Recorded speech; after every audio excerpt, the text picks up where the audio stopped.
Cassidy's breath condensed into frozen mist as she whispered the calculations. Wind 0, range 1,800 meters.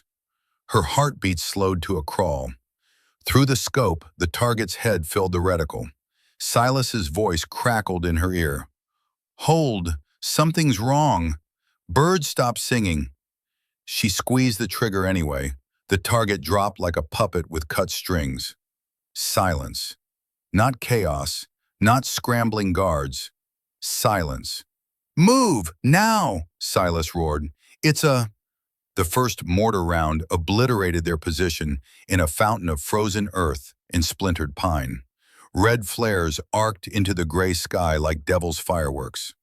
Through the smoke, white-clad figures materialized from the snow. They'd walk straight into a trap.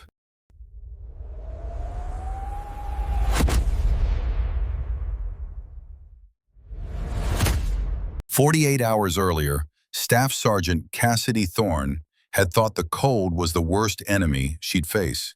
She'd been wrong about that, wrong about a lot of things. The observation post sat on a rocky outcrop the maps called Peak 79er, but Silas had christened it the freezer. Appropriate. The wind cut through their white camouflage like razors, and the thermometer read -15 Celsius. That was the midday high. Cassidy lay prone behind her M2010 rifle, eye pressed to the scope, scanning the valley below. Her spotter, Master Sergeant Silas Vane, hunched beside her with the observation scope. Between them sat 2 days' worth of compressed energy bars, a radio that worked half the time, and 6 bottles of water frozen solid despite the insulated wrap. "Movement, 11 o'clock, Silas muttered. His voice carried the rasp of 30 years smoking Marlboros before he'd quit. "Patrol pattern, 4 tangos." Cassidy swung the rifle left. 4 figures in mismatched winter gear trudged through the snow below, AK pattern rifles slung across their backs. She tracked them for 30 seconds, noting their sloppy spacing, the way the rear man kept falling behind. "Conscripts," she said, "barely trained, which makes them unpredictable." Silas shifted position, his joints popping. "I ever tell you about Kandahar? Kid with a rifle didn't know which end the bullets came out of. Still killed 2 Marines before we dropped him." "Only about 40 times, Rook." Silas grunted. The nickname dated back to his first deployment when he'd watched a chess master documentary and started using chess terms for everything. "Rook protects the queen," he'd told every sniper he'd spotted for. The name stuck. Cassidy had been his queen for 3 rotations now. She trusted him more than she trusted gravity. The patrol disappeared into the tree line. Cassidy logged their position in her notepad. Actual paper, because batteries died in the cold. "That's the 3rd patrol today. Patterns tightening. They know someone's watching." Silas took a pull from his canteen. The water inside hadn't frozen yet, which meant he'd been keeping it inside his jacket against his skin. That took discipline. "Command says our package arrives tomorrow, 0800. If he shows. He'll show. Men like Volkov don't miss appointments, it's their ego." Colonel Dmitry Volkov, high-value target Alpha 6, former Spetsnaz commander turned warlord, architect of 3 cross-border raids that had left American advisors dead. The file photo showed a man in his 50s with iron-gray hair and eyes like flint. He'd be traveling under guard to his forward command post, passing through the valley below. 1 shot. That's all Cassidy would get. 1 shot to end a man who'd orchestrated the deaths of 19 Americans. She'd practiced the shot 1,000 times, range cards memorized, wind patterns logged, elevation calculated down to the millimeter. The M2010 chambered .300 Winchester Magnum rounds, capable of accurate fire out to 1,200 meters. She'd extended that to 1,800 by knowing her equipment, knowing her environment, knowing herself. "You ready for this, Wraith?" Silas asked. The nickname had emerged during her first deployment. She moved through terrain without sound, her camouflage blending so perfectly that other soldiers swore she vanished. The nickname fit, but she'd never quite gotten comfortable with it. Being a ghost meant being alone. "I'm ready," she said. Silas studied her for a moment, then nodded. "I know you are. Just remember, after you take the shot, we extract fast. Command wants us wheels up 30 minutes after confirmation. No heroics." "Since when do I do heroics?" "Since never. That's why you're still breathing." They settled into silence. This was the part civilians never understood, the waiting. Hours compressed into frozen monotony, muscles cramping, bladders protesting, minds playing tricks. The temptation to move, to stretch, to make noise. Resisting that temptation was half the job. The sun crawled across the gray sky. Snow began falling around 1400 hours, fat flakes that reduced visibility but also muffled sound. Good for concealment, bad for shooting. At 1700, Silas touched her shoulder. "Get some sleep. I'll take first watch." "I'm fine." "That's an order, Sergeant." Rank trumped stubbornness. Cassidy rolled onto her side, pulled the sleeping bag around her shoulders, and closed her eyes.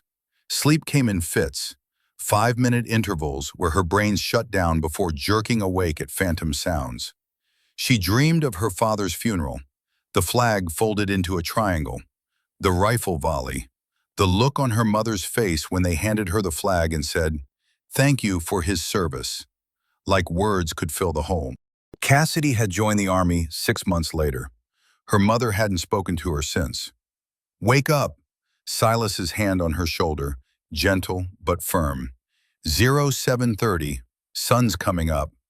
She blinked into consciousness, every muscle stiff and protesting. The sky had cleared overnight, leaving crystalline blue above white landscape. Perfect shooting weather. Too perfect. "Radio check came through," Silas said, handing her a granola bar. "Targets on schedule, ETA 30 minutes. Cassidy forced down the granola bar, washing it with water from her canteen. The ritual of preparation calmed her nerves. She ran through her pre-shot checklist, fingers dancing over the rifle. Scope clear, bolt smooth, magazine seated properly, safety engaged. Silas had the observation scope trained on the valley road. 2 vehicles just entered the northern approach, black SUVs, armored probably. Right on time. They watched the convoy crawl along the mountain road, moving at cautious speed over icy asphalt. The lead vehicle stopped at a checkpoint, a makeshift barrier manned by 4 guards. Quick conversation, wave through, advance. 800 meters in closing, Silas said. Wind picking up from the east. Call it 5 knots.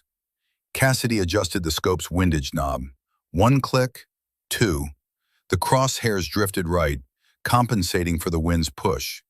The vehicles reached the kill zone, a straight stretch of road flanked by open ground. Nowhere to hide, nowhere to run. Perfect. The convoy stopped. Why are they stopping? Cassidy's finger rested along the trigger guard, not on the trigger itself. Not yet. Planned halt, Silas said. Drivers getting out. Second vehicle. Doors opening. 3, 4, 5 men. Security detail. Then he emerged. Even at this distance, Volkov commanded presence. Tall, broad-shouldered, moving with the confidence of a man who'd never questioned his right to exist. He wore a heavy overcoat and fur hat, hands clasped behind his back as he surveyed the landscape. Target confirmed, Silas whispered. Range 1,800 meters. Wind steady at 5 knots east. Temperature -12. Barometric pressure holding. Cassidy's breathing slowed. 4 counts in. Hold. 6 counts out. Her heart rate dropped into the 50s. The world narrowed to the circle of the scope. Volkov stood beside the SUV, talking to one of his guards. His head turned slightly, profile visible. Send it, Silas said. Cassidy's finger moved to the trigger. First stage of pressure taken up. The crosshairs settled on Volkov's temple, tracking with his movements. Wind steady, distance constant, everything aligned. She squeezed. The rifle bucked against her shoulder, the suppressor reducing but not eliminating the sharp crack. Through the scope, she watched the bullet's flight, not actually visible, but her mind tracked it anyway, counting the seconds. Impact. Volkov's head snapped sideways. He collapsed like someone had cut his spine. The guards scattered, weapons up, scanning for threats. But they were looking the wrong direction, expecting fire from the tree line, not the mountain above. "Confirmed kill," Silas said. "Beautiful shot. Now let's—" That's when Cassidy noticed it. The guards weren't scrambling.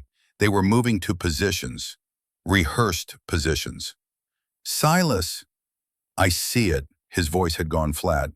"Oh, Christ, I see it."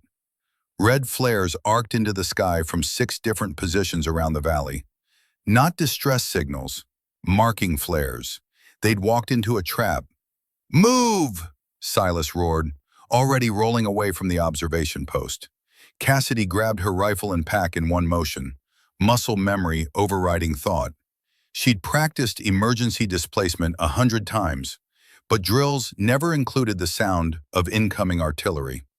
The first mortar round hit where she'd been lying 3 seconds earlier. The explosion lifted her off her feet and threw her 6 meters downslope into a snowbank. Her ears rang like church bells. Snow and frozen dirt rained down. She gasped for breath, lungs shocked by the impact, fingers still locked around her rifle. "Get up! Get up!" She forced herself to her knees. Blood trickled from her nose where the blast wave had burst capillaries. Through the ringing in her ears, she heard Silas shouting, "Cassidy! North side!" She looked up. White-clad figures materialized from the snow like ghosts. No, not ghosts. Soldiers in winter camouflage, professional spacing, weapons up. They'd been there the whole time, buried under thermal blankets and snow, waiting. The Red Wolves, elite mountain troops, known for their patience and brutality. Cassidy brought her rifle up, but the scope had shattered in the fall. Useless for precision work now. She transitioned to iron sights, found a target, fired. The nearest wolf dropped, clutching his throat. More mortar rounds walked up the ridge. Each impact shook the mountain like a waking giant. Silas appeared at her side, blood streaming from a cut above his eye, his own rifle shouldered. 8 tangos, 2 o'clock, he shouted over the explosions. 12 more coming from the western approach. 20 enemies, 2 Americans. Math didn't look good. "Valley of Shadows," Cassidy said, chambering another round. "It's our only exit." "That's a kill funnel. You have a better idea?" Another mortar round, this one close enough that shrapnel whined past like angry hornets. A piece caught Silas's shoulder, spinning him sideways. He grunted but stayed upright. "Move on my mark," he said, pulling a smoke grenade from his vest. 3, 2, 1, move! He threw the smoke and they ran. The mountainside was a nightmare of loose rock and hidden ice beneath the snow. Cassidy's boots slipped with every step, her pack threatening to overbalance her. Behind them, rifle fire cracked through the smoke. Bullets snapped past, close enough to feel the displacement. They dove over a rocky outcrop and tumbled down the far side. Cassidy hit hard, her injured nose exploding in fresh pain. Warm blood soaked into her balaclava. Silas landed beside her, breathing hard. "You hit?" "No, you?" "Shoulders scratched. I'll live." He checked his rifle, ejecting the magazine to verify rounds. 23 left. "How many mags you carrying?" 5 full, 1 partial. "I've got 4. We need to make them count." The sound of pursuit grew louder, men shouting in Russian, equipment rattling. Organized, professional. "They knew we were coming," Cassidy said. "The whole mission was a setup. Figure that out later. Right now, we run." They ran. The Valley of Shadows earned its name honestly. A geological fault line carved between 2 mountain ridges. It saw sunlight maybe 3 hours a day during winter.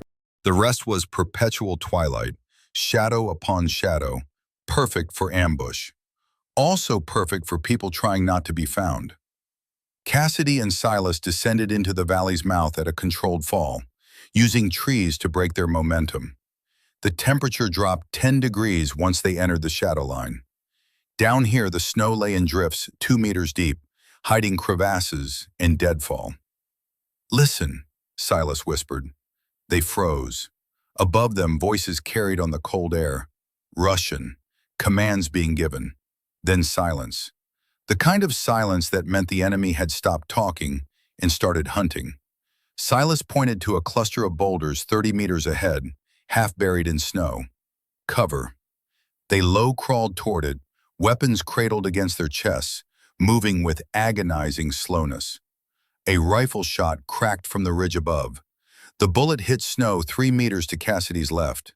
A ranging shot. The shooter couldn't see them clearly, but knew approximately where they'd gone. "Thermal optics," Silas breathed. "They're tracking our heat signatures." Another shot, closer this time. They reached the boulders and pressed against the frozen stone. Cassidy's heart hammered against her ribs. She forced herself to breathe slowly, trying to reduce her thermal signature. Didn't work that way, but panic made people stupid. "We can't outrun thermals," she said. "No, but we can break line of sight long enough to set up an ambush." Silas pulled out his map, studying it despite the dim light.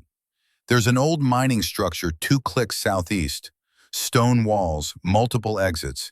If we reach it, big if. You got better ideas? I'm listening." The sound of movement grew closer. Whoever was tracking them was good. They moved quietly despite the terrain. Professional hunters. Cassidy checked her rifle. The damage scope would have to come off completely. She used her multi-tool to remove it, pocketing the expensive optic more from habit than hope. Now she was down to iron sights on a rifle designed for long-range precision work, like trying to perform surgery with a hammer. "Ready?" Silas asked. "No, let's go anyway." They moved deeper into the valley, using every scrap of cover. A fallen log here, a depression in the snow there. The landscape was a maze of white and gray, each shadow potentially concealing enemy or obstacle. 10 minutes in, Silas held up a fist. "Stop!" Cassidy froze mid-step, her boot hovering above the snow. Ahead, barely visible through the trees, 3 red wolves moved in a sweep line. Professional spacing. Weapons ready. They weren't making noise because they didn't need to. Thermals showed them exactly where their prey had gone. Or would, if the prey cooperated. Cassidy had an idea. Terrible idea. Probably suicidal. But better than waiting to be shot. She looked at Silas and pointed at her pack, then at the ground. His eyes widened as he understood, and he shook his head violently. She ignored him, already shrugging out of her pack. The pack held most of her thermal mass, insulated layers, food, gear. She placed it against a tree, then pulled out a chemical heat pack from her pocket, the kind soldiers used to warm their hands. She cracked it, activated the exothermic reaction, and stuffed it into the pack. Instant heat signature. Then she moved laterally, Silas following reluctantly. They circled wide, putting 50 meters between themselves and the pack. The red wolves approached the tree. Cassidy could see them now through the thin timber. 3 men, maybe mid-30s, moving with the efficiency of experienced killers. The lead man had a thermal optic mounted on his rifle. He raised it, scanned, then froze. He'd found the heat signature. Hand signals. The 3-man team deployed into assault formation. Slow approach, covering angles. They reached the tree, found the pack. The lead wolf turned, already realizing the deception. But Cassidy was faster. She fired once. The subsonic round caught him in the chest, punching through his armor plate at this range. He went down. Silas took the second man, double-tapped to center mass. The third wolf was fast. He dove behind cover and returned fire, full automatic. Bullets tore through the forest, shredding bark and kicking up snow. Cassidy flanked right, while Silas laid down suppressing fire. The wolf was focused forward, not watching his flank. Mistake. His last mistake. Cassidy shot him through the side of his head. 3 down. "We need to move," Silas said, already on his feet. "They'll have heard that." More rifle fire echoed from the ridge above. Not aimed at them, signal shots. The enemy was communicating, coordinating. More would come. They ran again, lungs burning in the cold air. The mining structure appeared through the trees like a mirage. Gray stone walls, partially collapsed roof, windows that looked like empty eye sockets. "Inside," Silas gasped. They stumbled through the entrance. The interior smelled of rust and decay. Old mining equipment lay scattered about.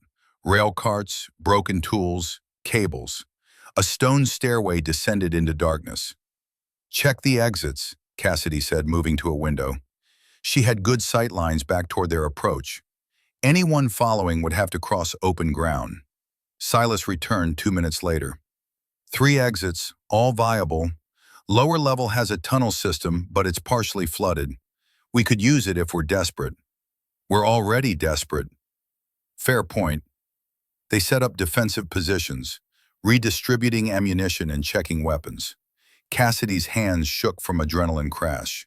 She forced them steady through sheer will. "What did you mean earlier?" Silas asked quietly. "About the mission being a setup?" "Think about it. Volkov's schedule was leaked to us through a source. We get dropped on this ridge with perfect line of sight. Target shows up exactly on time, exactly where predicted.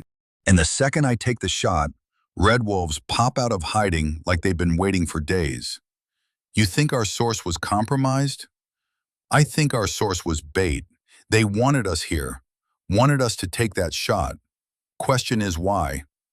Silas's expression darkened. "The bigger question is who? Someone American gave us that intel." The implications hung between them like smoke. Outside, movement. 8 figures approaching through the trees. The Red Wolves had found them. "Here we go," Cassidy whispered, settling her cheek against her rifle stock. The battle for the mining station was about to begin. The Red Wolves approached with tactical patience that spoke of extensive training. No rushing, no heroics, just methodical advancement using cover and concealment. Cassidy tracked the nearest target through her iron sights. Male, approximately 40, carrying an AK-12 with underslung grenade launcher. He moved from tree to tree, always presenting minimal profile. 200 meters, Silas murmured beside her. "Wait for it." The wolf reached the edge of the clearing. 30 meters of open ground separated him from the mining station. He hesitated, reading the terrain the way a chess player reads a board. Then he made his move. The wolf sprinted across the clearing in a low crouch, zigzagging to spoil aim. Fast, professional, but not faster than a bullet. Cassidy led him by half a body length and squeezed the trigger. The wolf stumbled mid-stride and fell. Not dead, his armor had caught the round, but hurt enough to stay down. Immediately, return fire raked the window. Cassidy dropped below the stone sill as bullets chewed at the frame. Splinters of rock stung her face. 3 o'clock, Silas shouted, firing at a different approach vector. The wolves were coming from multiple angles now. Smart. They'd sacrifice the lead element to identify defensive positions, then suppress while others flanked. A grenade arced through the window. "Frag!" Cassidy screamed, diving away. The explosion was devastating in the confined space. Shrapnel peppered the walls. Her ears screamed in protest. Dust and smoke filled the air. Through the ringing, she heard Silas coughing. "I'm good. I'm good." More grenades. 2 more explosions. The wolves were trying to soften them up before the final rush. "We can't hold here," Silas shouted. "Basement, go!" They fell back to the stone stairway, taking the steps 3 at a time. The lower level was pitch black and reeked of standing water. Cassidy pulled out her flashlight, the beam cutting through darkness to reveal a nightmare of flooded tunnels and collapsed passages. "Which way?" Silas asked. Above them, boots on stone, the wolves had entered the building. "That way." Cassidy pointed at the least flooded tunnel. Move! They splashed into water that came up to their knees, freezing, instantly soaking through their boots. Hypothermia would be a real threat if they stayed down here long. The tunnel branched. Cassidy chose left, arbitrarily. Navigation didn't matter. They just needed distance from the enemy. Behind them, flashlight beams danced on the water. Shouted Russian echoed off stone walls. They're persistent, Silas muttered. Can't imagine why. We only killed 3 of their friends. The tunnel narrowed until they had to move single file, weapons held high to keep them dry. The water deepened, waist high now, cold enough to steal breath. There! Silas's light found a side passage, narrower still, but sloping upward. That's our exit. They squeezed through, shoulders scraping stone. The passage climbed steeply. Water gave way to mud, then to bare rock. Fresh air kissed Cassidy's face. They emerged into daylight on the valley's south slope, 200 meters from the mining station. Cassidy risked a glance back. 4 red wolves stood at the station entrance, arguing among themselves. They'd lost the trail in the flooded tunnels. We bought ourselves maybe 10 minutes, Silas said. They'll figure out where we went. Then we'd better make those 10 minutes count. They climbed. 20 minutes later, Silas started limping. You hit? Cassidy asked, scanning their back trail. Shrapnel from that first grenade. Didn't feel it until now. He pulled up his pant leg. Blood soaked his thermal underwear, black against the gray fabric. Cassidy's stomach dropped. Let me see. The wound was bad. A piece of shrapnel the size of her thumb had embedded itself in his thigh, missing the femoral artery by maybe 2 centimeters. Blood oozed steadily. Not arterial spray, thank God, but enough to be serious. We need to stop the bleeding, she said. We need to keep moving. They'll have dogs soon, maybe drones. You'll bleed out. Not before we reach the extraction point. Silas pulled out his field dressing and tossed it to her. Pack it tight. We move in 2 minutes. Cassidy worked fast, hands steady despite the circumstances. Combat medicine wasn't about elegance. It was about stopping bleed, preventing shock, maintaining function. She packed the wound with gauze, wrapped it tight enough to hurt, and secured it with medical tape.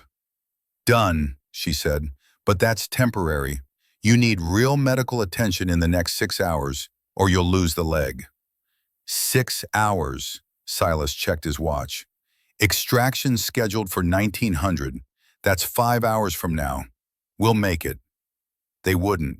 Cassidy could do the math. 5 hours of hiking over mountain terrain with a leg wound meant Silas would be unconscious from blood loss in 3. But arguing wasted time they didn't have. Can you walk? Silas stood, testing the leg. His face went pale, but he stayed upright. I can walk. Then let's walk. They moved south, following the valley floor. The terrain was treacherous, hidden ice under fresh snow, deadfall concealed in drifts, slopes that looked gentle but proved steep enough to steal breath. Behind them, in the distance, a sound made Cassidy's blood freeze. Dogs. Baying. Hunting. Getting closer. They brought tracking dogs, Silas said unnecessarily. Can you run? Can't afford not to. They ran. Running in deep snow while carrying 40 pounds of gear was an exercise in controlled drowning. Every step sank calf deep. Every breath burned. Muscles screamed.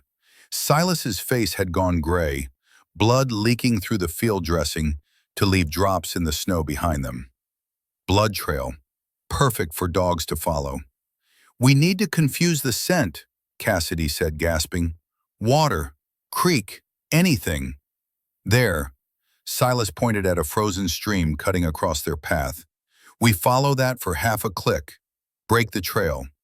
They smashed through the ice into shin-deep water, even colder than the flooded mine. Cassidy's feet went numb in seconds. They waded downstream, using rocks to mask their exit point.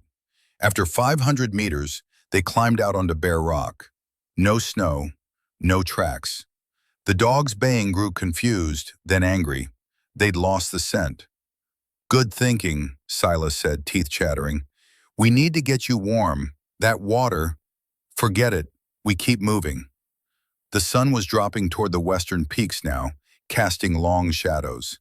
In 2 hours, full dark. That would help conceal them, but it would also make navigation nearly impossible. They climbed toward a ridgeline that might offer a view of the extraction point. 7 clicks south, on a plateau where helicopters could land. 7 clicks that might as well be 700 given Silas's condition. Halfway up the ridge, he collapsed. Silas! Cassidy dropped beside him, checking his pulse. Still strong, but his lips had gone blue and his eyes couldn't quite focus. I'm fine, he mumbled. Just need a minute. You're hypothermic and going into shock. We're stopping here. Can't stop, they'll find us. They'll find a corpse if we don't get you stabilized. Cassidy pulled out her emergency blanket, a thin sheet of reflective mylar that looked useless but could prevent heat loss. She wrapped it around Silas and began checking his wounds. The leg wound had reopened. Blood flowed freely now, steaming in the cold air. She had 1 tourniquet left. Using it would save his life now, but cost him the leg later. Not using it meant he'd bleed out in the next hour. Tourniquet, she decided aloud. No, Silas grabbed her wrist. You might need that for yourself. I'm not bleeding. Not yet. That's an order, Master Sergeant, Cassidy said, pulling rank for the first time in 3 years. Shut up and let me work. She applied the tourniquet, tightening until the blood flow stopped. Silas gasped, but didn't cry out. Tough old bastard. Better? She asked. Peachy. Movement on the slope below caught her eye. Shapes moving through the trees. The red wolves had found their trail again. Contact, she whispered. 6 tangos, 400 meters. Silas tried to sit up. Give me my rifle. You can barely hold your head up. I can shoot. Pride versus pragmatism. But they'd need every gun if the wolves closed the distance. Cassidy set up their position. She had 11 rounds left in her current magazine, 4 full magazines in reserve, 51 rounds total. Silas had maybe 40, 91 rounds between them and multiple trained enemies with support. The math wasn't getting any better. The red wolves approached with the confidence of men who knew their prey was wounded. They didn't rush. They didn't need to. Time was on their side. Cassidy watched them through her rifle's iron sights, forcing her breathing to steady. 200 meters. 150. The cold air made distance deceptive, objects seeming closer than reality. At 100 meters, she fired. The lead wolf dropped. The others scattered like pool balls, seeking cover behind rocks and trees. Return fire came immediately, not panicked spray and pray, but measured bursts from covered positions. Bullets cracked over Cassidy's head. She rolled left, finding new position behind a boulder, fired twice more. 1 miss, 1 hit. A wolf went down, clutching his shoulder. 2 down, Silas called out. He'd propped himself against a rock, rifle tucked into his shoulder despite the shakes. He fired carefully, making each round count. A grenade landed 5 meters from their position. Cassidy grabbed Silas and hauled him backward, sliding down the reverse slope as the grenade detonated. Shrapnel screamed overhead. Snow and dirt showered down. They ended up in a shallow depression, pressed against frozen ground. Cassidy's ears rang. Her shoulder throbbed where she'd landed on it wrong. How many left? Silas asked. 4, maybe 5. And we have? 40 rounds, give or take. The wolves weren't giving them time to count. They pressed the attack, bounding forward in pairs. Classic fire and maneuver. One element suppressed while the other advanced. Cassidy picked her shots. A wolf's head appeared over a rock. She fired, missed. He ducked back down. His partner broke from cover, sprinting to closer position. She led him, squeezed, watched him stumble and fall. 3 down. But they kept coming. A wolf flanked right, using dead ground to conceal his approach. Cassidy only spotted him when he rose to fire, 30 meters away. She swung her rifle toward him, but knew she was too slow. Silas shot him twice. Center mass. The wolf folded. Thanks, Cassidy gasped. I'm not dead yet. More grenades, 3 of them, arcing in from different angles. The wolves were trying to flush them out of the depression. Can you move? Cassidy asked. Silas tried to stand. His leg buckled. Not fast. No choice. Cassidy grabbed him under the arms and half-dragged, half-carried him toward a rock formation 20 meters away. The grenades detonated behind them. The pressure wave shoved them forward. They fell into cover just as rifle fire raked their previous position. I'm slowing you down, Silas said. Blood trickled from his nose, not from injury, but from the exertion and cold. Yeah, you are. You should leave me. Take the radio. Get to extraction. Not happening. That's not a suggestion, Sergeant. It's an order. Then write me up when we get home. A wolf appeared on their flank. Cassidy saw him a heartbeat too late. He had them dead to rights, rifle trained on her chest. The wolf's head exploded. Cassidy blinked, not understanding. Then she saw Silas, rifle still shouldered, grim satisfaction on his face. Told you I can still shoot, he said. The remaining wolves pulled back, not retreating, repositioning. They'd taken casualties and were reassessing. How many did we get? Silas asked. 5 confirmed, maybe more. They'll come again, probably wait for dark, hit us with thermals. Darkness was maybe 90 minutes away. They wouldn't last 90 minutes if the wolves kept pressing. Cassidy checked her ammunition. 23 rounds left. Silas had 17, 40 total. Her mind raced through options. They couldn't defend, couldn't advance, couldn't retreat with Silas's injury. That left one option. I'm going to draw them away, she said. What? You stay here, lay low. I'll take the radio and lead them south. Once I'm clear, I'll call for extraction. That's suicide. That's tactics. One target is harder to track than 2, and I can move faster without, she stopped herself from saying, without dragging you. Too cruel. Silas understood anyway. His face hardened. No, it's not your choice. The hell it isn't. I'm still your superior officer. Then give me a better option. He had no answer. Cassidy pulled out the radio. AAN/PRC 148 tactical radio, encrypted with supposed range of 30 clicks. She'd been trying to raise command since the ambush. All she got was static.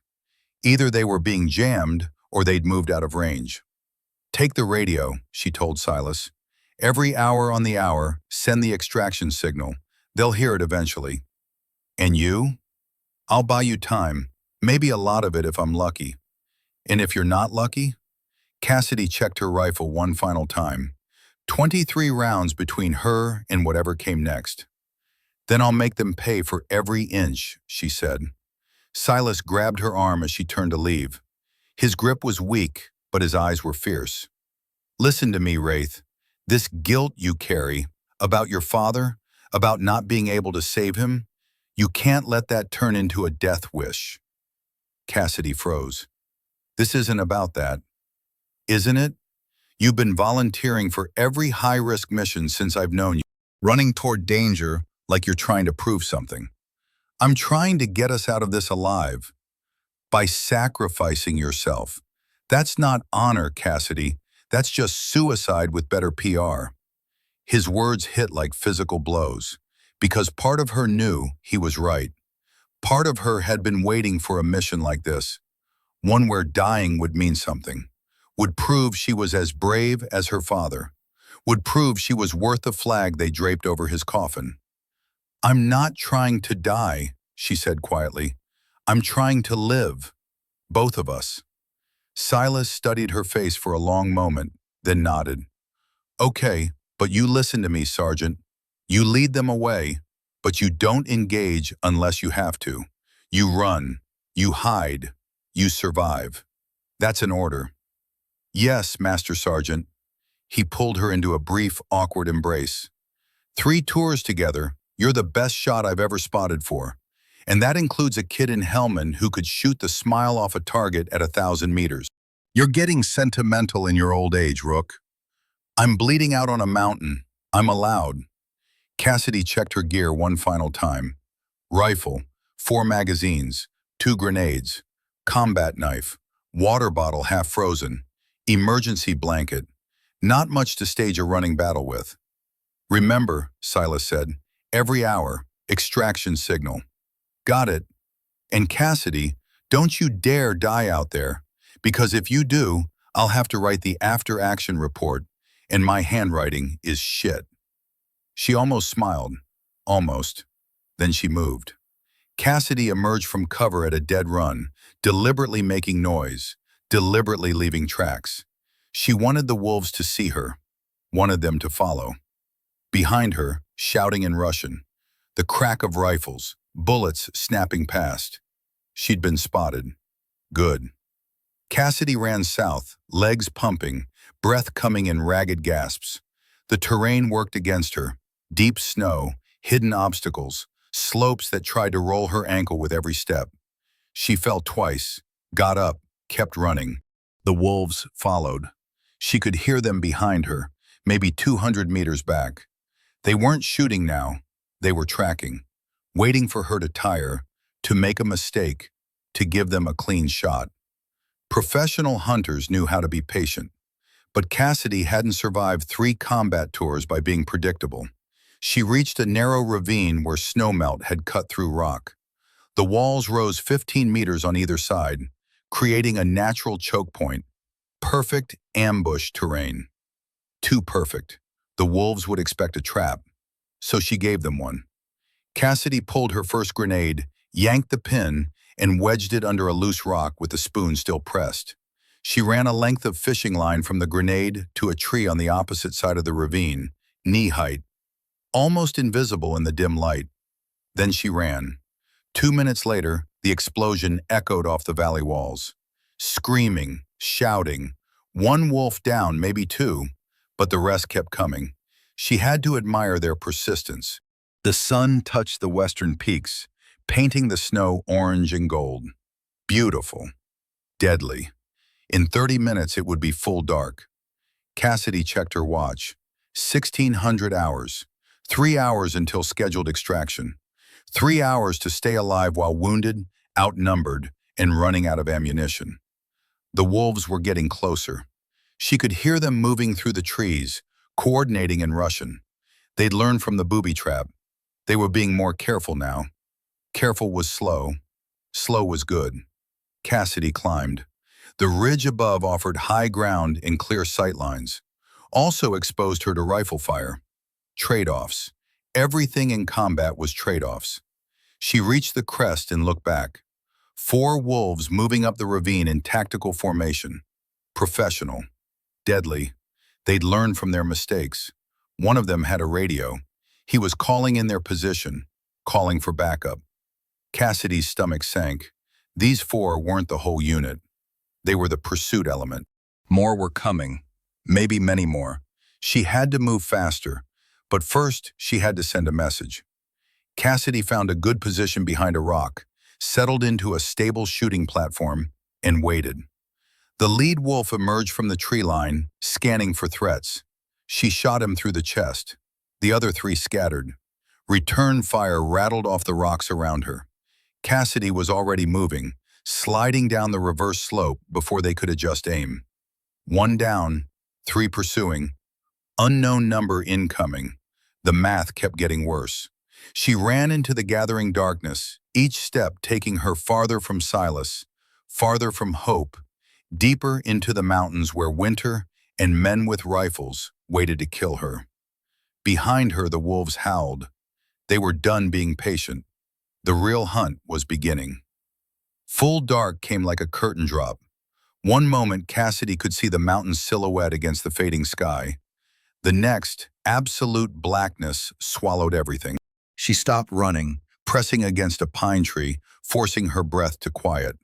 Without night vision equipment, movement in this darkness meant broken ankles, or worse. The wolves would have NODs, night observation devices.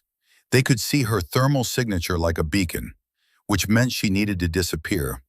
Cassidy pulled out her emergency blanket and wrapped it around her shoulders. The reflective mylar would mask some of her heat signature, but not all. She needed something more. Snow. The answer was obvious and terrible. She dug into a drift until she'd created a shallow trench, then lay down in it.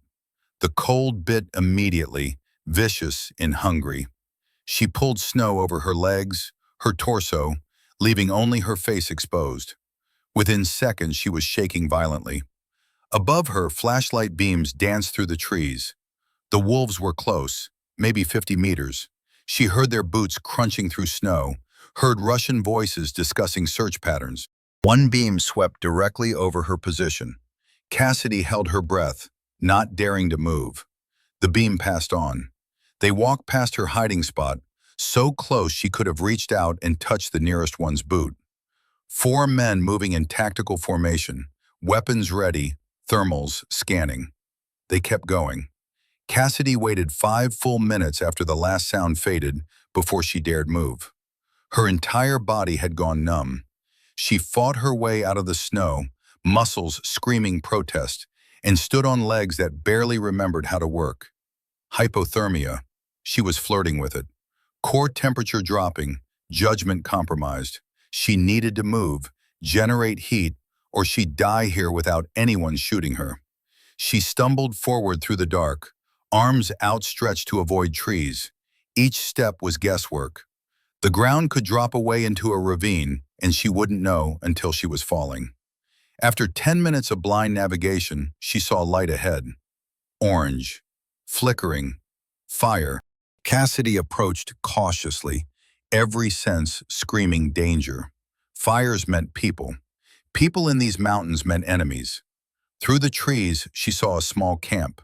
3 tents, 1 campfire, 4 men sitting around it warming their hands. Red wolves, judging by their gear. A rest station maybe, or a forward observation post. They had supplies, food, medical equipment, radio gear.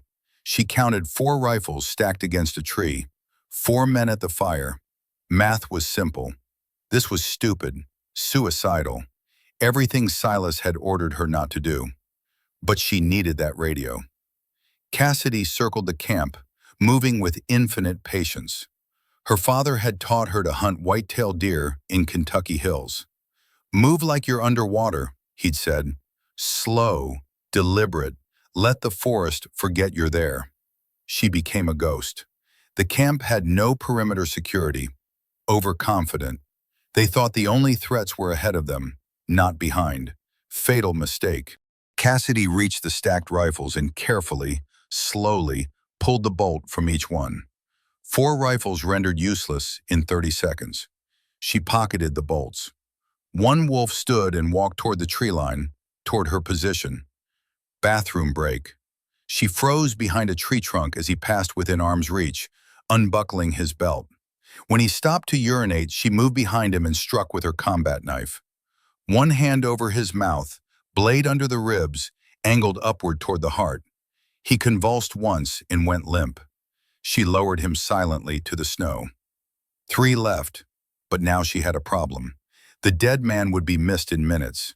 She needed to move fast. Cassidy grabbed a grenade from the dead wolf's vest, pulled the pin, and threw it toward the fire. She was already running when it detonated. The explosion tore through the camp. Screaming, confusion. The 3 survivors scrambled for their rifles, found them useless, went for sidearms instead. Too slow. Cassidy shot the first one as he cleared his holster. The second one got his pistol up, but she was faster. 2 rounds center mass. He fell. The third wolf was smart. He ran into the darkness instead of fighting. Let him run. She had minutes at best. Cassidy grabbed the radio from the tent, a Russian military model, unfamiliar interface, but radios were radios. She also took medical supplies, 2 magazines of 5.45 by 39 millimeter ammunition that wouldn't fit her rifle, and a map. The map made her blood run cold. It showed positions, red marks indicating wolf patrol areas. Blue marks indicating she counted 12 blue marks. 12 separate units converging on this valley. They hadn't sent 4 men after her. They'd sent an entire company, over 50 soldiers hunting 2 Americans. The radio crackled to life in her hands. Russian voices, urgent. Someone had reported the explosion. They were coming. Cassidy ran. 2 kilometers later, lungs burning, Cassidy stopped to examine the radio properly. Russian military encryption. No way she could call for American extraction on this. But maybe she switched to the emergency frequency, an international channel monitored by multiple forces. She keyed the transmit button. Any Allied forces, this is Wraith 6 actual. Troops in contact, request immediate extract. Grid 37 Quebec Romeo 4589. 2 personnel, 1 urgent surgical. How copy? Static. She tried again. Same message, same static. Either she was out of range or the mountains were blocking transmission. Or command had already written them off as KIA. Movement in the trees. Flashlights. The wolves had found her trail. Cassidy stuffed the radio in her pack and moved. Her legs felt like concrete. She'd been running for hours now, first from the ambush, then from the pursuit, now from the camp raid. Adrenaline could only carry her so far. She needed rest, needed food, needed warmth, needed miracles. The terrain rose sharply, forcing her to use her hands to climb. Frozen rock tore through her gloves. Blood made the holds slippery. Up. Keep going up. High ground meant visibility, meant defense, meant... Her foot slipped. Cassidy fell. She slid down the icy slope, scrabbling for purchase, finding none. 20 meters of uncontrolled descent before she slammed into a tree. Ribs cracked. Air exploded from her lungs. She lay gasping, waiting for the pain to come. It came. 3 ribs, maybe 4, broken on her left side. Every breath felt like knives. She'd had broken ribs before, Kandahar, when an IED blast threw her into a wall. This was worse. Get up. She couldn't. Get up! Her body refused. Above her, voices, lights, they'd heard her fall. Cassidy forced herself to her hands and knees, each movement agony. She crawled into a gap between 2 boulders and pulled her emergency blanket over herself. The wolves reached the tree she'd hit. 5 of them, thermals sweeping the area. They were methodical, checking every shadow, every depression. One walked directly toward her hiding spot. Cassidy's hand found her combat knife. If he saw her, she'd take him with her. At least one more. The wolf stopped 2 meters away. His thermal optics swept right over her position. The mylar blanket reflected heat, made her signature confusing. He couldn't quite resolve what he was seeing. Another wolf called out. They'd found her blood trail continuing upslope, from before the fall. They assumed she'd kept climbing. The wolves moved on. Cassidy waited until their lights disappeared before allowing herself to collapse fully. Her vision swam. Shock, probably. Blood loss from a dozen small wounds. Broken ribs making every breath torture. She checked her rifle. Still functional. 14 rounds left in the magazine. 2 full magazines in reserve. 44 rounds total. The radio crackled. She'd left it on by accident. Russian voices discussing positions, search grids, orders. Then a different voice. American accent speaking broken Russian. Allied forces intercepted transmission coordinates 37 Quebec Romeo. Confirm identity Wraith 6 actual. Cassidy's heart jumped. They'd heard her. Someone had heard her. She keyed the radio. Wraith 6 actual confirms. 2 personnel, 1 urgent surgical, multiple hostiles in pursuit. Copy Wraith 6. Be advised, nearest extraction asset is 7 hours out. Can you hold position? 7 hours. It might as well be 7 years. Negative, Cassidy said. Moving to alternate location. Will transmit updated coordinates every hour. Understood. Godspeed, Wraith 6. The radio went silent. 7 hours. She had to survive 7 more hours. Had to keep moving, stay ahead of the hunters, find Silas if he was still alive, and reach where? The original extraction point was compromised. She'd need to find new ground. The map. She pulled out the captured map and studied it by red lens flashlight. The Russian marks showed their search pattern expanding outward from the original ambush site. But there, a gap in their coverage. A narrow valley 3 kilometers southwest. If she could reach it, if Silas was still alive, if the wolves didn't find her first. Too many ifs. Cassidy forced herself to stand, broken ribs ground together.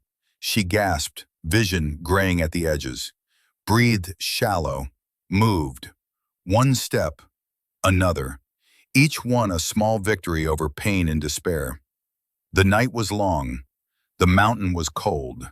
The enemy was many, but she was Wraith, and ghosts don't die easy. Dawn came gray and bitter.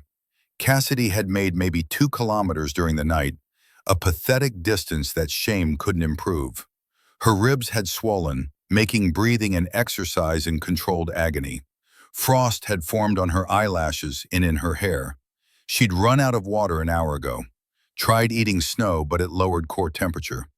Dehydration or hypothermia, pick your death. The valley ahead was bisected by a frozen river.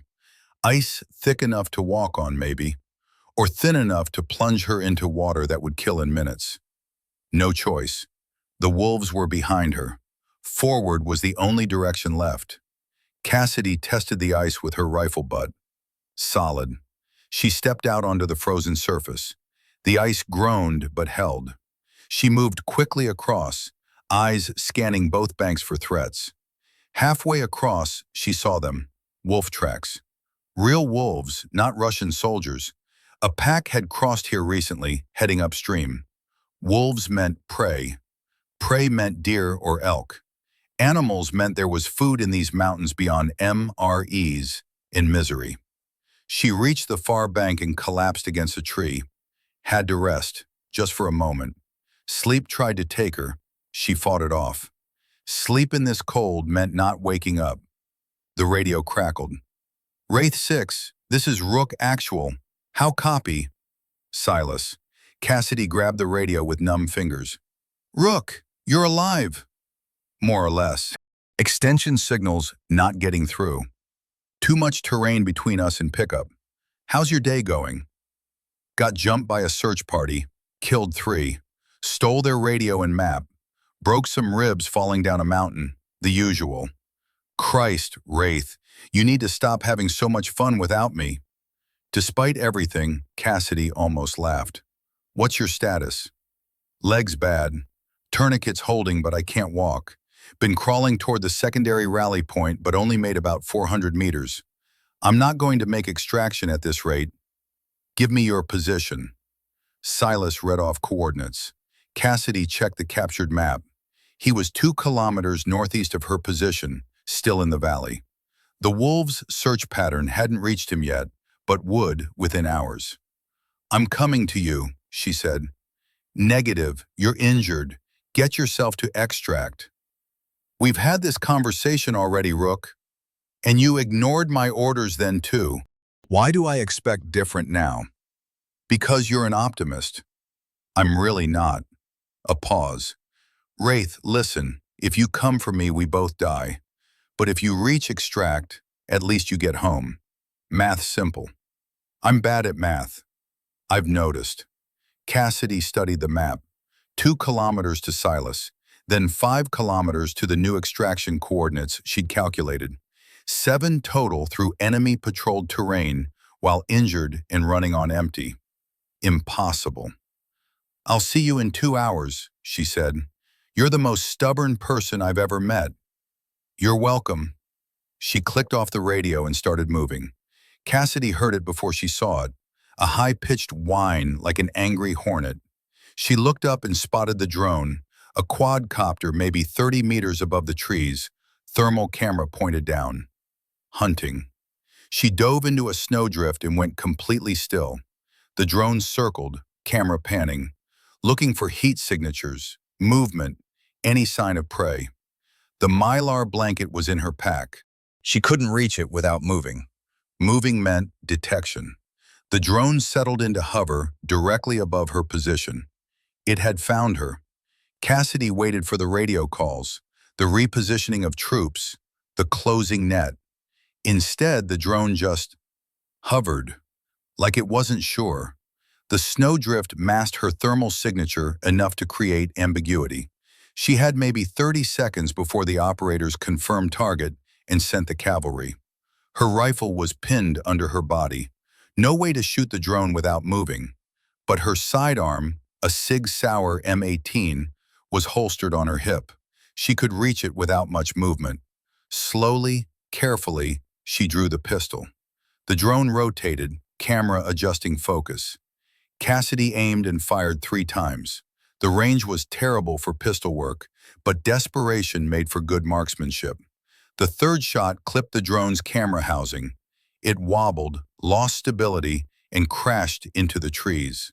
She was up and running before it hit the ground. Behind her, in the distance, vehicle engines roared to life. They knew approximately where she was now. They'd flood this area with troops. Cassidy ran harder, ribs screaming, lungs burning. The forest blurred past. She wasn't running towards Silas anymore. She was just running. A clearing opened ahead. She burst through the tree line and stopped dead. 3 Russian UAZ 469 trucks blocked the far end, soldiers dismounting, weapons up. She'd run straight into a mobile unit. Cassidy spun and ran back into the forest. Bullets chased her, chewing bark and snapping branches. She zigzagged, using trees for cover. A round caught her pack, spinning her sideways. She stumbled but kept her feet. More gunfire. A wolf howl, their radio call sign. They were coordinating. The trap was closing. Cassidy found a fallen log and dove behind it. She had maybe 10 seconds before they flanked her position. 10 seconds to make a choice. Fight or flight. She'd been running for 12 hours. Running was done. Cassidy chambered around and waited for them to come. They came cautiously, which saved her life. A hasty assault would have overrun her position. But these were professionals. They bounded by teams, one covering while another advanced. Cassidy let them get close. 30 meters. 20. She rose and fired. First wolf down. Second wolf diving for cover. Third wolf returning fire. She ducked as bullets tore through the log inches from her head. She rolled left, came up firing. Caught the third wolf as he transitioned positions. He fell. More coming from her right. She spun, fired 3 times. Missed. They had her bracketed now, fields of fire interlocking. A grenade landed 2 meters away. Cassidy threw herself backward into a depression just as it detonated. Shrapnel whistled overhead. Her ears rang like cathedral bells. She couldn't stay here. They'd crush her with fire superiority. She ran again, legs pumping on autopilot. Return fire chased her deeper into the woods. Ahead, the ground dropped away into a ravine. Cassidy didn't stop. She threw herself over the edge and slid down the muddy embankment, losing her rifle somewhere in the tumble. She hit bottom in a sprawl. The ravine floor was a nightmare of mud and half-frozen stream. She crawled forward on hands and knees, covered in filth. Above, the wolves reached the ravine edge. Flashlights probed the darkness below. Cassidy pressed herself against the ravine wall, barely breathing. A thermal scan would find her instantly. But maybe? She plunged both hands into the freezing mud and smeared it over her face, neck, chest, covered every exposed inch of skin. The mud was maybe 3 degrees above freezing, cold enough to mask thermal signature, cold enough to kill given time. The light swept over her position, passed on. The wolves conferred above in Russian. She understood maybe 1 word in 3. Continue. Forward. Rally point. They moved on, following what they thought was her trail. Cassidy waited until silence returned before trying to stand. Her legs wouldn't cooperate. The cold had seeped too deep. Hypothermia had progressed beyond mild into moderate. Her thinking felt slow, disconnected. She'd lost her rifle. Still had her sidearm and one magazine, 21 rounds. Also lost her pack with the radio, medical supplies, food, water. She had her knife, her pistol, and her life. That was all. The ravine continued south. Silas was northeast. To reach him meant backtracking through the area she just fled, where the wolves would be searching. Math didn't work. She was running on empty, injured, hypothermic, and outgunned. Going for Silas would kill them both, but leaving him would kill her in ways that mattered more than breathing. Cassidy chose death with meaning over survival with shame. She climbed out of the ravine and headed northeast. Finding Silas took 3 hours of careful stalking through enemy-patrolled territory. She moved like smoke, using every trick her father had taught her, every lesson from 3 combat tours. The wolves were looking for someone running. She gave them stillness. She found him in a snow-covered hollow beneath a rocky overhang, barely visible under white camouflage netting. Professional hindsight. If she hadn't known exactly where to look, she'd have walked past. "Rook," she whispered. The netting moved. Silas's face emerged, gray and drawn. "You actually came, you crazy girl. Couldn't leave you to have all the fun." She crawled into the hide. Silas looked bad. The tourniquet had stopped the bleeding, but his leg was swollen to twice normal size. Dark lines ran up from the wound. Infection starting. He had maybe 24 hours before sepsis killed him. "You look terrible," he said. "You're one to talk. Lost your rifle. Got shot off my back. That's just careless." But his eyes held relief and something else. Guilt. They sat in silence for a moment, breath steaming in the cold air. "The extraction's 7 hours out," Cassidy said. "If we can reach the secondary rally point—" "We need to talk," Silas interrupted, "about this mission. Later. Right now we need to—" "Now, Cassidy, before one of us dies." The use of her real name stopped her cold. Silas never used her real name, always Wraith or Sergeant. "This mission was a setup," he said. "You were right about that, but it's worse than you think." "How much worse?" "Command needed to confirm the Red Wolves' operational base. They've been hitting our positions for months, and we couldn't find their staging area. So Command used us as bait." Cassidy's blood turned to ice. "They sent us to die. They sent us to draw out the enemy. The fact that we're probably going to die was acceptable losses." Acceptable to who? "Someone higher up the chain than me. Someone who decided 2 soldiers were worth sacrificing if it meant destroying an entire enemy company." Silas pulled something from his jacket, a sealed envelope. "This was in my classified orders. I wasn't supposed to open it unless things went sideways." Cassidy took the envelope. Inside, a single sheet of paper. Classified. Need to know only. She read it twice. The mission wasn't about killing Volkov. It never had been. Volkov was bait within bait. Command knew the wolves would protect their HVT with overwhelming force. Knew they'd reveal their positions, their numbers, their tactics. 2 American snipers were the lure to make the wolves show themselves. Acceptable losses. "How long have you known?" Cassidy asked, her voice flat. "Since before we deployed. Orders were clear. Take the shot, draw the attack, transmit location data if possible. Extraction would be weather-dependent." "Weather-dependent," Cassidy laughed bitterly. "That's a nice way to say not coming. The drone I killed earlier, it wasn't just hunting us, it was mapping enemy positions. The data's being relayed to an airstrike package." Silas coughed, specks of blood on his lips. "In about 4 hours, every Red Wolf position in this valley is going to get hit with JDAM bombs. Grid coordinates are already programmed." "And we're in the blast radius." "Yeah, we are." The pieces clicked together. The convenient intelligence about Volkov's schedule, the perfect observation post, the delayed extraction timeline. They weren't soldiers on a mission. They were chess pieces being sacrificed to win the game. "Why didn't you tell me?" Cassidy asked. "Would you have come if I had?" "No." "There's your answer." Silas met her eyes. "I'm sorry, Wraith. I thought we'd have a better chance. Thought maybe we could beat the odds like we always do. But I've been lying to you since we inserted." Cassidy wanted to be angry, wanted to rage at the betrayal, the manipulation, the casual way command had written them off. But she was too tired and too cold and too close to death to summon the energy. "The airstrike," she said. "Can we survive it? If we're outside the valley when it hits, that's about 5 kilometers from here.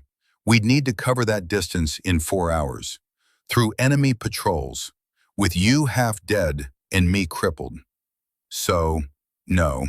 So probably no. They sat in silence, the weight of their impending death settling over them like snow. "I could carry you," Cassidy said finally. "You can barely walk yourself." "I'm stubborn." "That you are." Silas reached into his vest and pulled out something small. A playing card, the Queen of Spades. Her call sign, Wraith. "I was supposed to give you this if things went bad. It's a beacon. Hit the transmitter and it sends our exact location on encrypted frequency. The airstrike will adjust coordinates to avoid us. Then activate it." "Can't. It only works once, and the battery's good for maybe 30 minutes. We activate it now, the wolves might triangulate and hit us before the strike. We wait too long, the bombers won't have time to adjust their approach. So we have to time it perfectly." "Yeah, and carry me 5 kilometers in less than 4 hours while avoiding an entire enemy company." Cassidy did the math. Impossible. But impossible was relative. "I'm carrying you," she decided. "Cassidy, not a discussion, Rook. You've kept me alive for 3 tours. My turn to return the favor." Silas looked at her for a long moment, then nodded. "Okay, but if I slow you down too much, you leave me. That's an order." "Orders can go to hell. Let's move." She helped him out of the hide. His leg buckled immediately. She caught him, took his weight, and started walking. 4 hours, 5 kilometers, 1 wounded spotter, and 1 half-dead sniper against a mountain, an enemy company, and mathematics that said they should already be corpses. But Cassidy Thorne hadn't survived this long by accepting what the math said was possible. She adjusted Silas's weight across her shoulders and started walking toward a horizon that might not be there when they arrived. Behind them, in the gray morning light, the red wolves began closing their net. The first kilometer nearly killed them both. Cassidy had Silas in a fireman's carry, his weight distributed across her shoulders. 180 pounds of muscle, gear, and determination. Her broken ribs ground together with each step, sending lightning bolts of pain through her chest. "Put me down," Silas muttered for the dozenth time. "Shut up and conserve oxygen." The terrain fought them at every turn. Snowdrifts that swallowed her legs to the knee, ice patches that threatened to drop them both. Slopes that required her to use her hands, which meant lowering Silas, climbing, then hauling him up after her. After 30 minutes, they'd covered maybe 300 meters. 3 hours and 30 minutes left. 4.7 kilometers to go. Math was getting worse. "Wraith, stop," Silas said. "Listen." She stopped. Heard it. Helicopter rotors in the distance. Russian Mi-8, judging by the distinct thump-thump of its twin turbines. "They're bringing in reinforcements," Silas said. "Or worse, gunships." "Can you shoot?" "With what? Lost my rifle back at the observation post." Cassidy still had her M18 pistol, 21 rounds against a helicopter. She'd seen crazier things work, but not often. The helicopter passed overhead, moving fast toward the valley's northern end. Troop insertion, probably. More wolves to tighten the noose. "Keep moving," she said. adjusting Silas's weight. Her legs were beyond exhaustion now, operating on pure spite. Each step was a negotiation between her will and her body's insistence that lying down to die would be so much easier. At 2 kilometers, she collapsed. Not a graceful lowering of Silas to rest. A full collapse, her legs simply refusing further orders. They fell together into the snow. "I'm done," Cassidy gasped. Can't do it." Silas rolled off her, breathing hard. "Yes, you can. Rest 2 minutes, then we keep going." "My legs won't move." "Then you crawl. I'll crawl beside you. We'll crawl the whole damn way if we have to." "That's insane." "You got a better idea?" She didn't. 2 minutes became 5. 5 became 10. Cassidy's watch showed they'd burned through half their time and hadn't even reached the halfway point. "We're not going to make it," she said flatly. "Probably not." "Then why are we trying?" Silas pulled himself into a sitting position, wincing as his ruined leg dragged through snow. "You know what the worst part about dying is? It's not the dying itself. It's dying without trying everything possible not to." That's the worst motivational speech I've ever heard. "I'm injured and hypothermic. Cut me some slack." He pulled out the beacon card. "We could activate this now. Call the strike early. At least we'd know we hurt them. And die here. We're probably dying here anyway. At least this way we take them with us." Cassidy looked at the card. 1 button.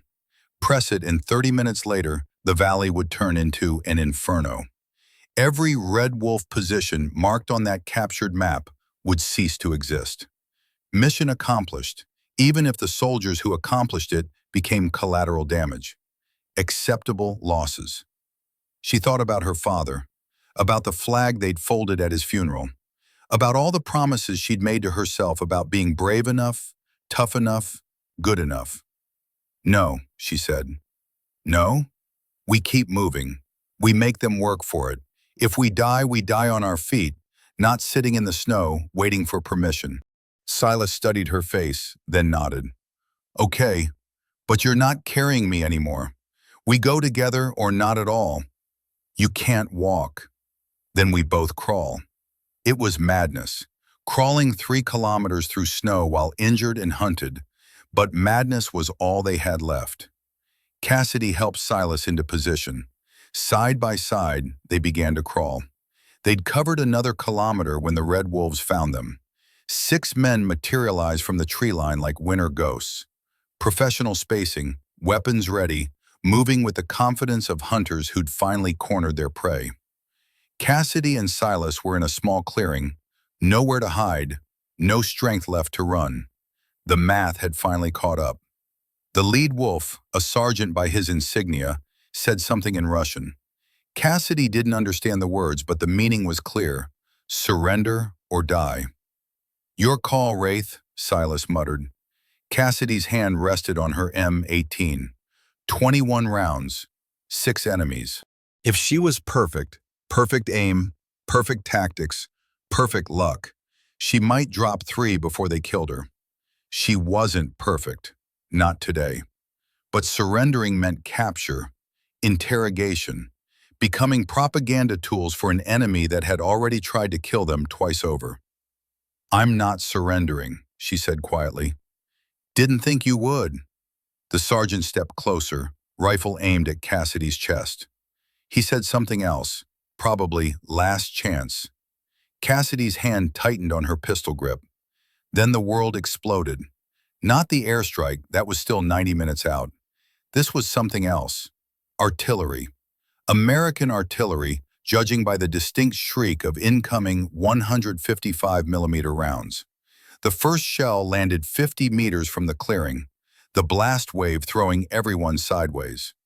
The wolves scattered, tactical discipline overriding shock. More rounds, a full battery firing for effect. The forest erupted in fountains of earth and splintered trees. "Move!" Silas roared. Cassidy grabbed him and they crawled toward the tree line as shells rained down around them. The wolves were doing the same, survival instinct trumping their orders to capture prisoners. Through the smoke and chaos, Cassidy saw one of the wolves raise his rifle toward them. A shell landed directly on his position. He simply ceased to exist. The barrage continued for 3 minutes. 3 minutes of earth-shaking violence that turned the forest into a moonscape. Then, as suddenly as it started, silence. Cassidy's ears rang. Her entire body felt like one giant bruise, but she was alive. Beside her, Silas was laughing. Actually laughing, blood trickling from his nose, eyes wild. "Someone called in fire support," he gasped. "Someone actually called it in." "Who? We lost the radio." "I don't know and I don't care. We just got a reprieve from God or fate or whoever's running this show." The artillery had bought them time and distance. The surviving wolves would be scattered, disorganized. But they wouldn't stay that way long. "Can you move?" Cassidy asked. "Can I move? I just got a second lease on life. I could dance." "Let's save the dancing. How far to the rally point?" Silas checked his map, hands shaking from adrenaline and blood loss. 1.8 kilometers, 90 minutes to airstrike. Possible. Just barely possible. They crawled. The artillery had cleared some of the snow, exposing bare ground that made movement easier. Cassidy's broken ribs had gone beyond pain into a numb ache that meant either healing or serious internal damage. She'd worry about it later. If there was a later. At 1 kilometer out, they heard the helicopters returning. 2 of them this time, circling the valley like carrion birds. "Looking for survivors," Silas said. "Us or theirs, they don't care. We need cover." "There," Silas pointed at a cluster of boulders 30 meters ahead. "Get me there. I can provide overwatch while you scout ahead." "We're not separating again." "It's not separating. It's tactics. I cover your advance, you find the extraction point, come back for me. Standard procedure." It was standard procedure. It was also suicide for whoever stayed behind. "No," Cassidy said. "Sergeant, I'm ordering you." "Then court-martial me when we get home." She grabbed Silas and dragged him toward the boulders. Her body screamed protest, but she ignored it. 50 meters, 40, 30. One of the helicopters swept toward them, door gunner visible in the open bay. "Down!" Silas yelled. They dropped flat as the machine gun opened fire. Tracers zipped overhead like angry fireflies. Snow and dirt geysered around them. The helicopter made one pass and banked away, probably calling in ground troops to investigate. "Move, move, move!" Cassidy hauled Silas the last 20 meters and threw them both behind the boulders. Safe. For now. For maybe 2 minutes before the wolves converged on this position. Silas pulled out the beacon card. "It's time. We're not at the rally point yet. We're close enough. We activate this, the airstrike adjusts, and maybe we survive the blast wave. But we need to do it now, before they pin us down." Cassidy looked at her watch. 83 minutes to airstrike. If they activated the beacon now, they'd have maybe 30 minutes of transmission before the battery died. 30 minutes for the bombers to receive updated coordinates and adjust their approach. Close. So close. "Do it," she said. Silas pressed the button. Nothing happened. No light, no beep, nothing. He pressed it again. Still nothing. "It's dead," he said flatly. "The battery's dead. Must have gotten damaged when I fell. Or when the artillery hit, or... Doesn't matter. It's dead." They stared at each other as the implications sank in. No beacon meant no coordinate update. The airstrike would hit the original target grid, the exact center of the valley, where they were currently sitting. They had 82 minutes to get outside the blast radius. 2 kilometers of open ground with helicopters overhead and ground forces closing in. "Well," Silas said, "shit." They crawled for another 30 minutes, gaining maybe 400 meters. Not enough, not even close. Cassidy's arms had gone numb. She was moving on autopilot, body divorced from conscious thought. Beside her, Silas had stopped trying to help and was simply being dragged, dead weight leaving a trail in the snow. "How long?" she gasped. Silas checked his watch with shaking hands. 51 minutes. 1.6 kilometers to safety. 51 minutes. The math was finally, conclusively, impossible. "Leave me," Silas said. It wasn't a question this time. "You can make it alone. I'm dead weight, literally. We've had this conversation, and I'm having it again. Final time." He grabbed her arm, forcing her to stop, to look at him. "Cassidy, listen to me. If you stay, we both die. If you go, at least one of us lives. The math is simple." "I don't care about the math." "You should, because I do." His eyes were clear now, lucid despite the pain and blood loss. 3 tours together, best sniper spotter team in the battalion. You've saved my ass more times than I can count. Now let me save yours. By dying? By making the call you can't make. He pulled out his pistol, a Makarov he'd taken from one of the dead wolves. 8 rounds. "I'm staying here. I'm going to make a lot of noise. Draw every wolf in the valley to this position. You use that time to reach the rally point." "No." "Yes." He pressed something into her hand. Dog tags. His dog tags. "You get home. You tell them what happened. You tell them we didn't go quietly." Tears froze on Cassidy's cheeks. "I can't leave you." "You already did. Back at the hide site. This is just finishing the job." He smiled, tired and sad. "Besides, I'm getting hungry. Heard there's a great diner in Valhalla. All you can eat pancakes." "That's the worst joke you've ever made." "Dying's hard. Cut me some slack." Behind them, engine sounds. Vehicles approaching. The wolves had brought in trucks, were doing a systematic sweep. "Go," Silas said. "Now. That's an order, Sergeant." Cassidy wanted to argue, wanted to find some third option, some miraculous solution that saved them both.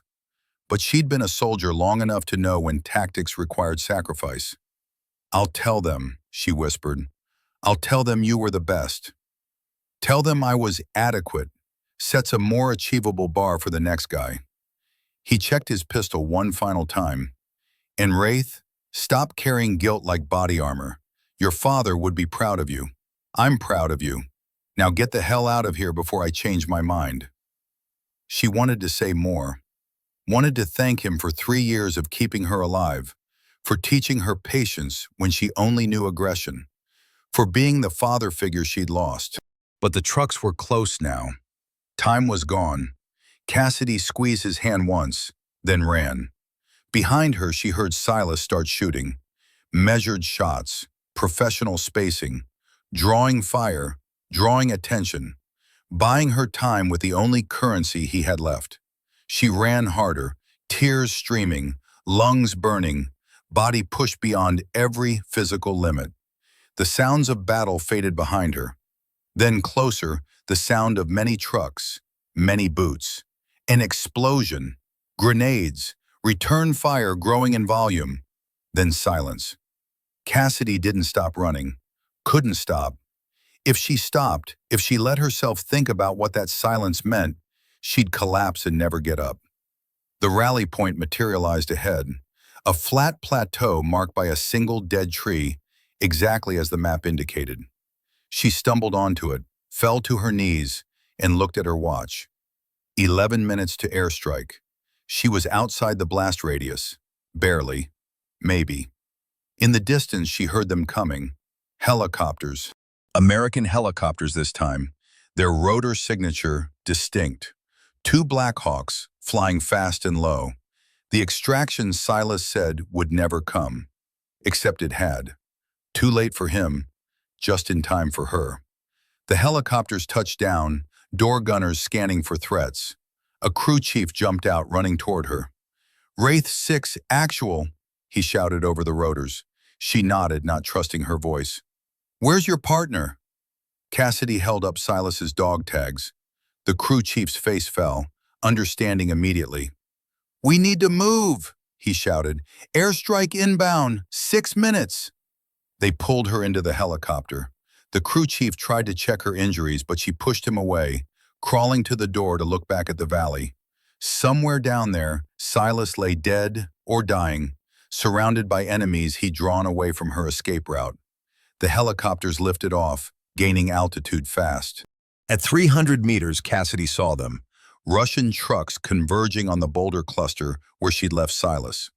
Too many to count, he'd drawn them all. The pilot's voice crackled over the intercom. Strike package inbound, 30 seconds. Cassidy watched through the door as the valley below erupted.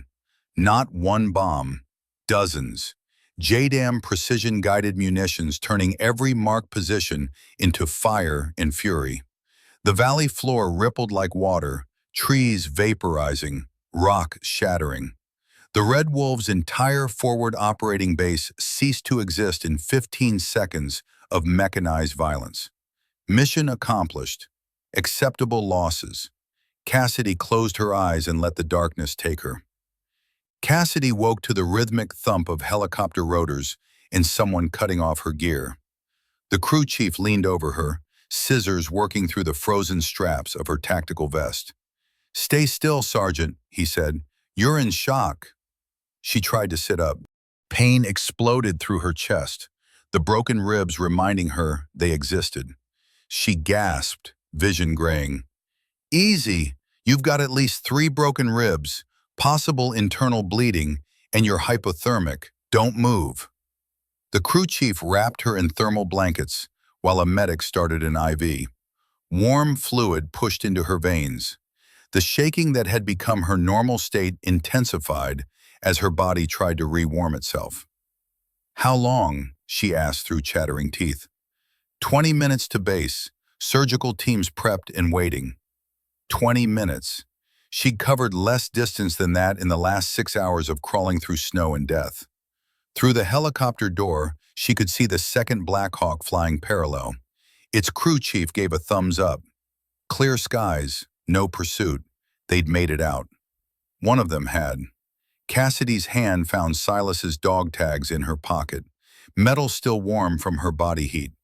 Master Sergeant Silas Vane, service number, blood type O positive, Protestant. The tags felt heavier than they should. Your partner, the crew chief said gently. Did he? He stayed behind, drew them off so I could reach extraction. Her voice sounded hollow, distant. He's dead. The crew chief nodded slowly. Then he died a hero. He died because command used us as bait. The words came out sharp, angry. We were expendable, acceptable losses. The crew chief exchanged glances with the medic but said nothing. What was there to say? They were soldiers. They understood the math of war, even when the math was cruel. The pilot's voice crackled over the intercom.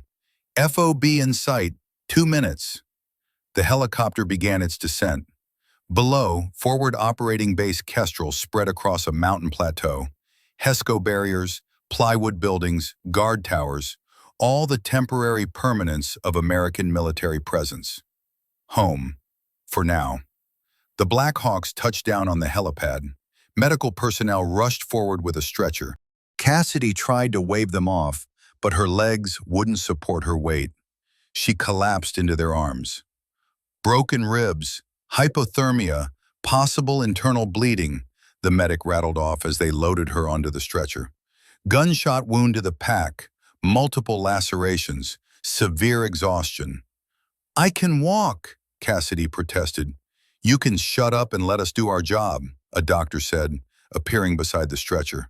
Captain's bars on his collar, surgical mask already in place. You're going straight to OR. We need to check for internal damage. They wheeled her toward the medical tent. The world blurred past, concerned faces, barked orders, the smell of disinfectant and coffee. In the operating room, they transferred her to a surgical table. Bright lights, cold air. The doctor leaned over her, checking pupil response. Count backwards from 10, he said as the anesthesiologist prepared the IV. 10, 9, 8.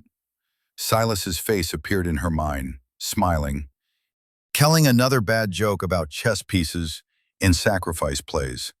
7, 6. Her father's funeral. The flag.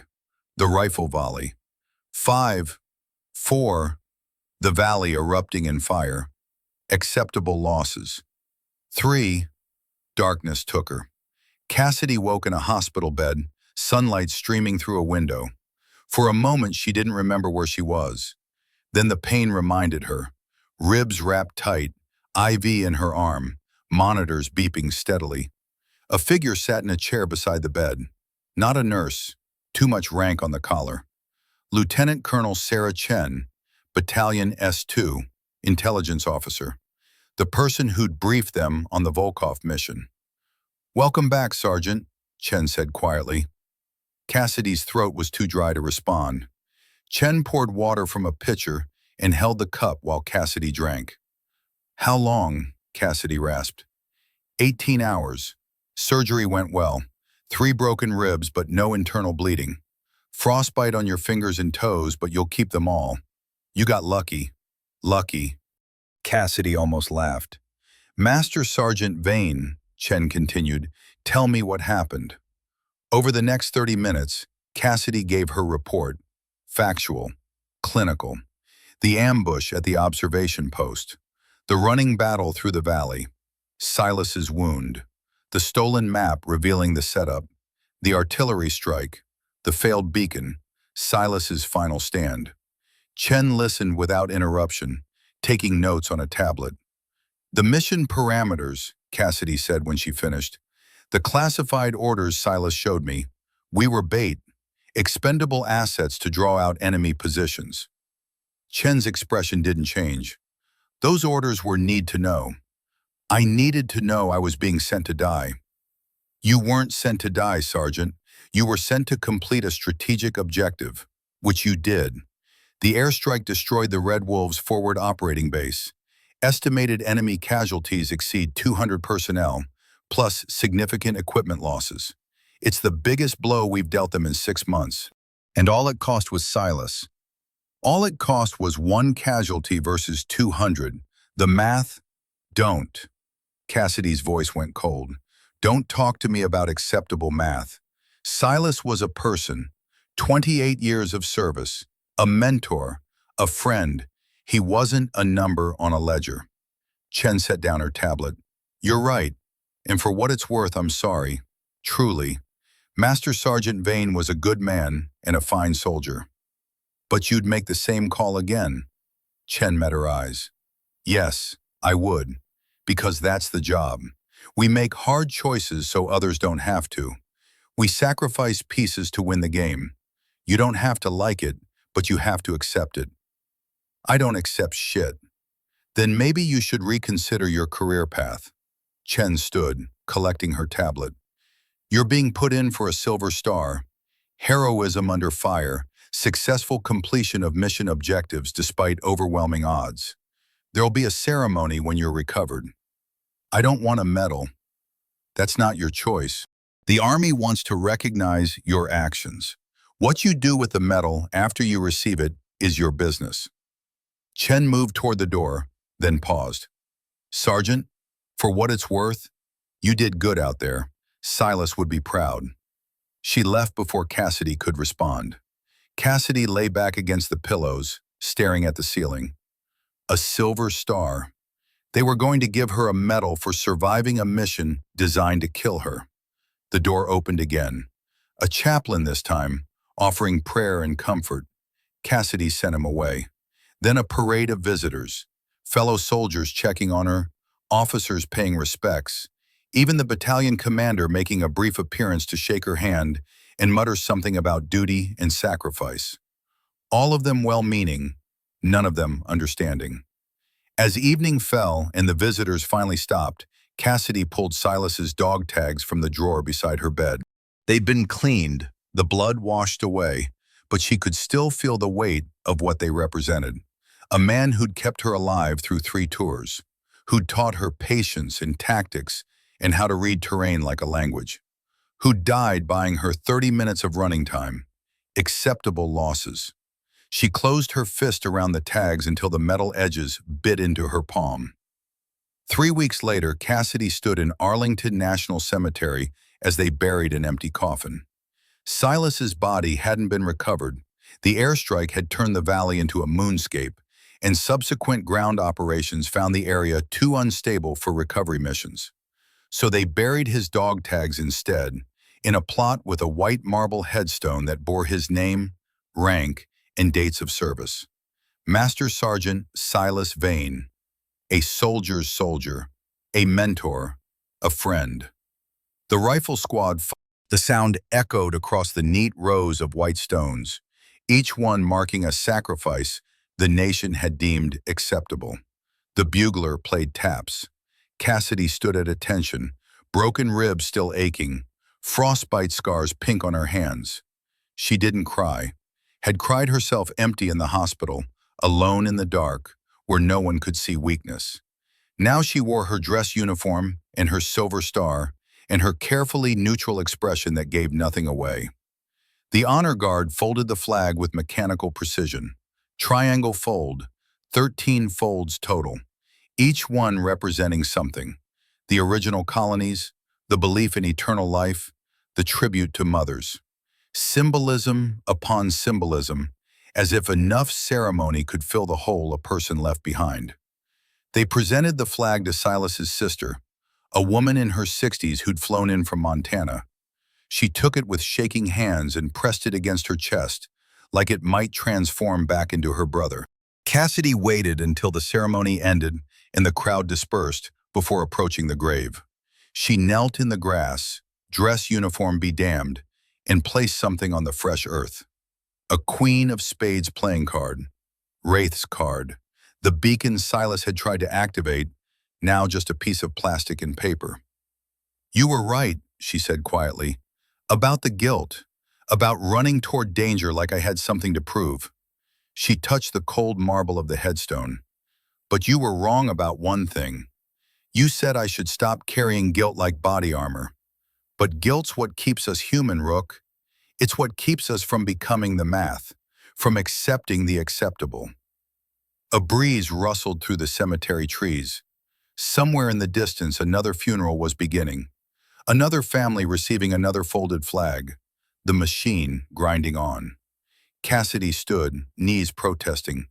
"I'm getting out. Putting in my papers. Can't do this anymore. Can't be a piece on someone else's chessboard." She smiled sadly. Military investigation continues into botched intelligence operation. The article was vague on details, classified information, ongoing inquiry, but read between the lines and the story was clear. Someone was being held accountable for the mission that had killed Silas and nearly killed her. Lieutenant Colonel Chen had been relieved of her position. The intelligence source who'd provided Volkov's schedule had been identified as compromised. Changes were being implemented to prevent future failures. Bureaucracy grinding along, closing the barn door after the horses had fled. Cassidy's phone rang. Unknown number. She almost didn't answer, but curiosity won. "Sergeant Thorne?" A male voice, older, gravelly. "It's just Cassidy now. I'm out." "I know. That's why I'm calling." A pause. "My name is Marcus Webb. I run a private security firm. We specialize in executive protection, high-risk asset recovery, that sort of thing. Your name came across my desk." "Not interested." "Hear me out.